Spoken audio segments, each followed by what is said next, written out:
Colin, what do you think the Republican Party's responsibility is? You're a lifelong Republican. I wouldn't quite say that. Well, let me put it differently. The Republican Party desperately wanted you to be its presidential candidate in 1996. So, well, that's not true either, though. Okay. Let me try it another way. No, you were a very important figure in the Republican Party. Yes. What's there? I'm actually right. I'm not going to argue the case. But as such an important Republican, do you worry that the party is putting party or maybe even Trump before country? Well, let me start by saying I had no political affiliation during my first 35 years in government in the Army. As a career military officer, I had no party. And it was only when I left and there was attention being given to me about running for politics that I said, no, it's not me. And I identified myself as a Republican. But I also made it clear to people that I was a Republican who was Ronald Reagan's national security advisor. I was a Republican who worked for George Herbert Walker Bush and worked for George W. Bush.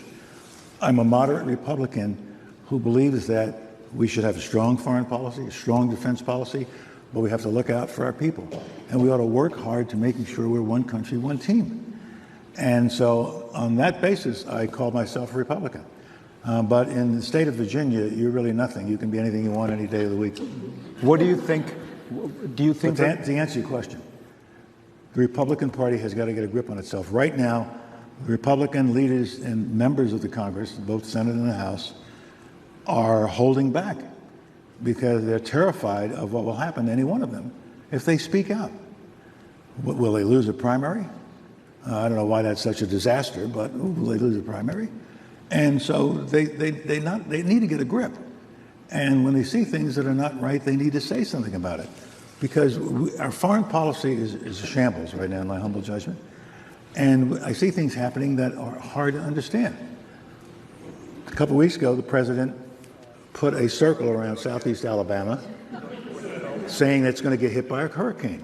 He put it on top of the meteorological prediction. And the meteorologist said, no. And in my time, in her time, one of us would have gone to the president and said, Mr. President, you screwed up. So we've got to fix it, and we'll put out a correction. You know what they did this time? They ordered the Commerce Department to go out and back up whatever the president missaid. This is not the way the country is supposed to run. And Congress is one of the institutions that should be doing something about this. All parts of Congress. The media has a role to play. We all have a role to play. We got to remember.